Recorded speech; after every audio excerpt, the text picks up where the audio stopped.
You guys want to go see a dead body? The year was 1982. Stephen King had just released a collection of stories entitled Different Seasons. The collection of 4 stories included an obvious outlier, The Body. Based on King's earlier work in the title, it was safe to assume that this was another horror story by the genius author. However, this was a coming-of-age story of 4 12-year-old boys, each from dysfunctional lives, in search of a boy their age who had gone missing and presumed dead. Taking place in 1960, the 4 friends travel along a nearby railroad, proving interesting travel. However, it is quickly conveyed that the real takeaway of the story was their everlasting relationship, rather than the travel itself. In September 1984, Rob Reiner, an up-and-coming director, signed on to direct Stand By Me, a movie based on the book. Come 1986, and the film was released, changing cinema forever. And that's the movie I'll be dissecting for you today. Hello, here we analyze television and cinema, providing commentary and new ways to look at your favorite movies and TV shows. Today, we're analyzing Stand By Me.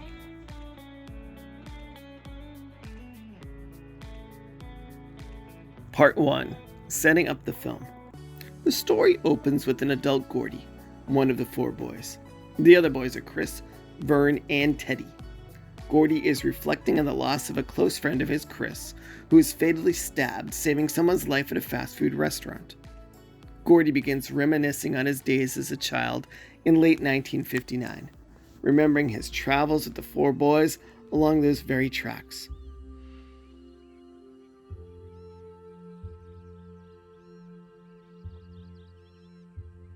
It should be noted that the movie Stand By Me takes place slightly before the novella. From here, the story is completely set in 1959 with a voiceover from an adult Gordy, played by Richard Dreyfuss.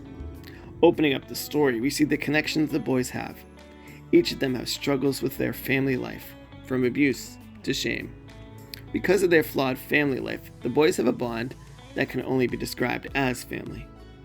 Chris, played by the late River Phoenix, is the real standout and lead. He holds the pack together through thick and thin. Phoenix's and the other actors' impeccable performance truly ties this film together. Chris is closest with Gordy. Me, Chris Chambers, kid brother to Eyeball Chambers. Do you think that anyone would have believed it? Oh. Chris doesn't want to be thought of as a lowlife, a reputation given to his family due to his brother's antics. Throughout the film, we see Chris's rocky relationship with his harsh brother Eyeball. Eyeball threatens Chris and harasses the other boys too. He is part of a local gang run by John Ace Merrill. Oh, come on, man! Stop it! You're hurting him! Bastard, let's go, man! Gordy's older brother Denny, played by John Cusack, is quite the opposite. Gordy feels like Denny is the only person who truly understands him. Sadly, Denny recently died in a car crash. From here, Gordy's relationship with his parents narrows. He hates me. He doesn't hate you. He hates me. No, he just doesn't know you. He hates me. My dad hates me. And he feels like he can't live up to the expectations his brother set. Primarily because Denny was a football player and Gordy is interested in writing. Something he feels his dad is shameful of. Another strong performance is by Corey Feldman, who plays Teddy. Yeah, Teddy Duchamp. Your dad's a loony up in the nut house in Togus. He took your ear and he put it to a stove and he burnt it off. My father stormed the beach in Normandy. He's crazier than a shithouse rat. No wonder you're acting the way you are, with a loony for a father. You call my dad a loony again, and I'll kill you. Teddy's dad is an alcoholic who served the country in the military. Prior to the events in the movie, in a moment of rage, he held Teddy's ear to the stove, nearly burning it off. However, Teddy talks strongly of his father and doesn't want people talking about his dad in a rude way. Loony, loony, loony. Ah! I'm gonna rip your head off and shit down your neck! Oh, Teddy, no! I'm gonna kill You come on and try it, you little slimy bastard! Teddy is deeply flawed, and that shows throughout the film. Finally, there is Vern. Vern adds substance to the film. He doesn't have a vast backstory, and is picked on, but he makes the film feel completed. I brought a comb. What do we need a comb for? Well, if we get on TV, we want to look good, don't we? It's a lot of thinking, Vern. Thanks. 2 for flinching. Vern overhears his brother Billy talking about a body he found. But Billy doesn't want to report it because it might draw attention to the car his gang recently stole. This is the gang Eyeball is also in, run by Ace. Their gang wants to find the body, so it can't be reported. Vern tells the boys about the story, and they decide to voyage out along the railroad, trying to find the body to become local heroes.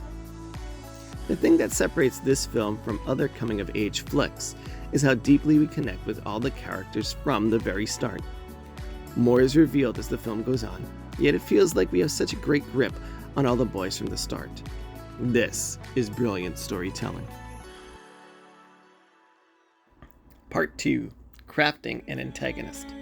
Like the other lead characters, we get a grip on Ace, played by Kiefer Sutherland. The setup is interesting, as the four boys act as protagonists, and Ace's gang are the antagonist. I read this as a metaphor for how the youth can be wise, sometimes more wise than people their senior, but because of their age, people write them off. Nevertheless, the gang's abusive behavior helps depict them as antagonists from the very start. We see Ace take the forefront, but the fact that Vern and Chris's brothers are in the gang creates another gripping storyline. Also, we see that the gang has no morals, as they are looking for this body simply to cover up a crime. The story really isn't about the antagonist, and would do fine with no antagonist at all, but the decision to have them makes the movie stronger, and once again sets it apart from other coming-of-age films. Part 3. Bonding. From the start, the film conveys the boys' unbreakable bond. However, by the end, it truly feels like we have a connection with the characters. A heartfelt moment occurs during the resolution, when Gordy finally opens up about his shame that he holds.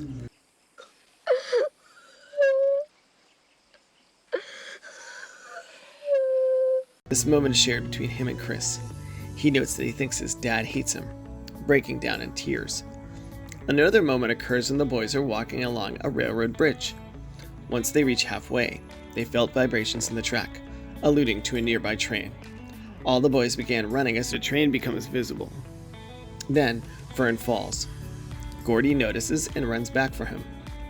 They come face to face with death, then jump off into the water.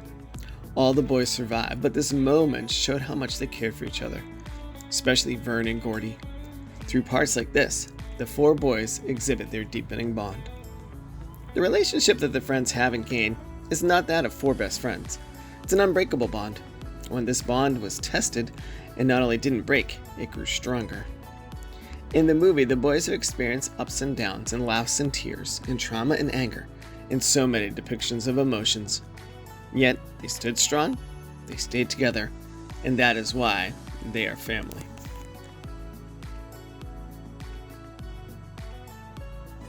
Part 4. The quotes. Stand By Me has perfect dialogue. That may be a strong statement. However, the lines, which are phenomenally articulated by the young actors, is what makes this movie stand out. To catch you up, and heads up, this is a spoiler alert, the boys find the body. Ace's gang shows up, claiming it's their find. Chris is tired of being harassed, so he threatens to shoot Ace with a pistol he stole from his father. The gang retreats. However, this traumatic experience changed them. As they arrive back home, adult Gordy says, "We'd only been gone for 2 days. Somehow the town seemed different, smaller." We'd only been gone 2 days, but somehow the town seemed different, smaller. This encapsulates the journey and the trauma that the boys had gone through. This is where they came of age, where they matured. They're changed now. While having downtime, Gordy turned to Chris to ask if he was weird. Here's their conversation. Do you think I'm weird? Definitely. No, man, seriously. Am I weird? Yeah, but so what? Everybody's weird. Yet another moment that encapsulates the point that this tries to drive home. As adult Gordy reminisces on Chris, he says things that stayed with me. The first being that although I hadn't seen him in more than 10 years, I know I'll miss him forever. It shows the true impact that someone can have on you, even if they're in your life for a short period of time. You should enjoy those moments before they're gone. He also said, "I've never had any friends later on like the ones I had when I was 12. Does anyone? I'll let you interpret that for yourself and identify what that means to you.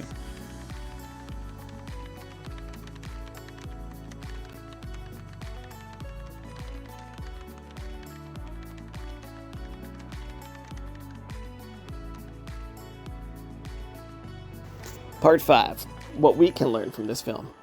This movie teaches us to hold on to memories and remember to save those special moments, because you will never experience a moment like that again. I think the quote, "It is better to have loved and lost than never to have loved at all," really sums up this movie. Savor those moments with the people you love. Allow yourself to be vulnerable and allow yourself to be sad. We could all benefit from having a relationship as strong as the one these 4 boys have. Stand By Me is timeless, and that is the reason I wanted to revisit it, to show its timelessness, to show how moving a film can be. This video doesn't do the movie justice, so go watch it for yourself. Thank you for watching.